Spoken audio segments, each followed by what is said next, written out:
Friends, good afternoon সকলকে। আজকে দেখো আমি রান্না করব পুঁটি মাছ।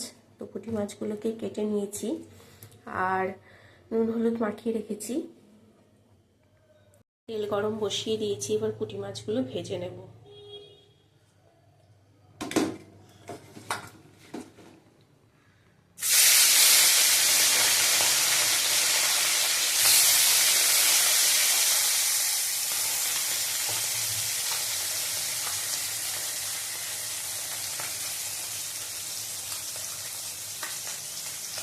তো কড়াইতে মশলা দিয়ে দিয়েছি।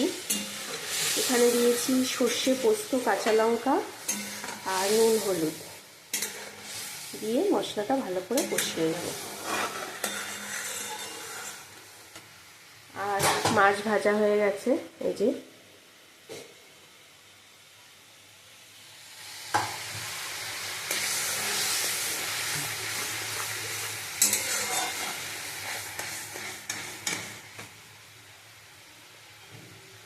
এবার আমি মাছগুলো এর মধ্যে দিয়ে দেবো।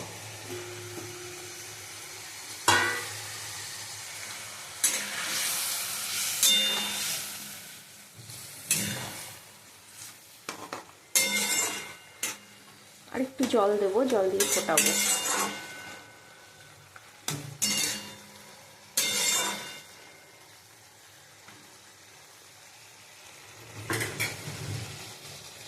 ঝালটা আমার হয়ে গেছে, এর থেকে বেশি ঝোল আর আমি আর শুকাবো না।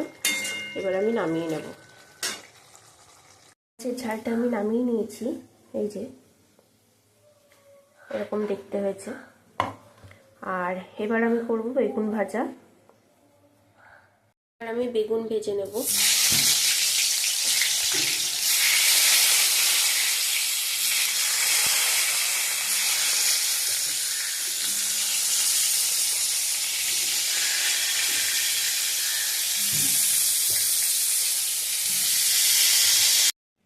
তো বেগুন ভাজা আমার হয়ে গেছে, বেগুন ভেজে নিয়েছি।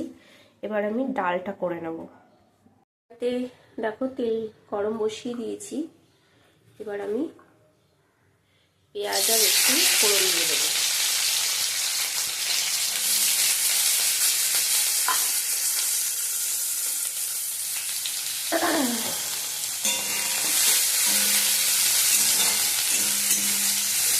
পেঁয়াজ আর রসুন ফোড়ন দিলাম, এটা একটু ভাজা ভাজা হবে।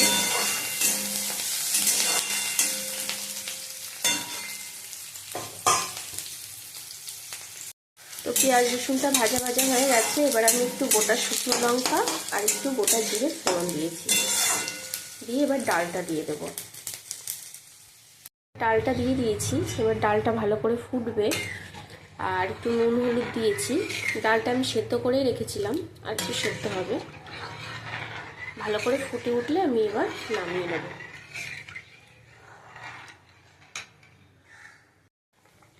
তো ডালটা দেখো আমার প্রায় রেডি হয়ে গেছে, এবার আমি নামিয়ে নেব। আর ভীষণ পরিমাণে ঠান্ডা লেগেছে, মানে কথা বলতে অসুবিধা হচ্ছে, তার জন্য মানে ভয়েসটা ঠিকঠাক দিতে পারছি না বলে, তার জন্য সরি।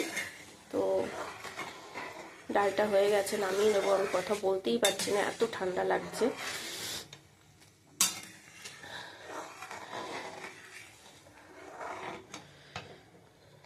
তো এখন করব পালং শাক।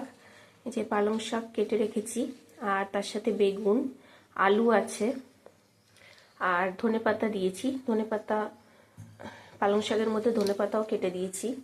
আর এখানে বড়ি ভাজা হচ্ছে, অল্প তেল দিয়ে বড়িগুলোকে ভেজে নেব লাল লাল করে, পালং শাকের মধ্যে দেব। তেল গরম করে একটু গোটা শুকনো লঙ্কা আর জিরে ফোড়ন দিয়ে দিয়েছি। এবার শাকগুলো সব দিয়ে দিয়েছি, কড়াইটা ধরছে না, জায়গা নেই। আর একটু জল দিয়ে দিয়েছি। এবার এটা একটু ভাপ হয়ে আসলে নরম হয়ে যাবে, একটু ঢাকা দিয়ে দেবো। তো দেখো শাকটা অনেকটাই সেদ্ধ হয়ে এসছে, কতটা ভর্তি ছিল কতটা কমে এসছে। আলু এখনো সেদ্ধ হয়নি, আলু সেদ্ধ হবে। তো এতে এবার আমি নুন আর একটু চিনি দিয়ে দেবো।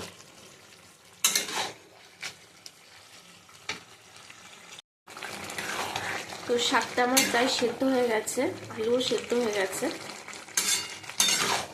এবার আমি ভেজে রাখা বড়িটা ভেঙে এর মধ্যে দিয়ে দেবো। তো বড়িটা দিয়ে দিয়েছি। এবার বড়িটাও শাকের সাথে একটু সেদ্ধ হবে। আর বড়িটা ভাঙতে গেলাম, ঠিকঠাক ভাঙলো না, একটু সেদ্ধ হয়ে গেলেই গলে যাবে বড়িটা।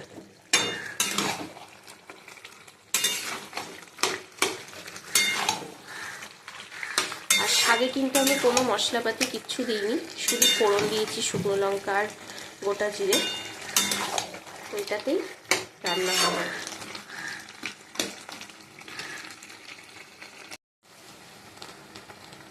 তো দেখো শাক রান্নাটা আমার হয়ে গেছে, পুরো রান্নাটাই হয়ে গেছে। এবার আমি নামিয়ে নেব।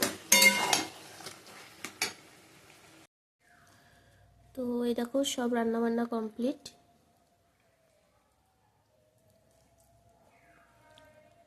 তো এই হচ্ছে আমার দুপুরে রান্না বান্না। কেমন হয়েছে সবাই জানিও, ভালো লাগলে অবশ্যই লাইক কমেন্ট করো।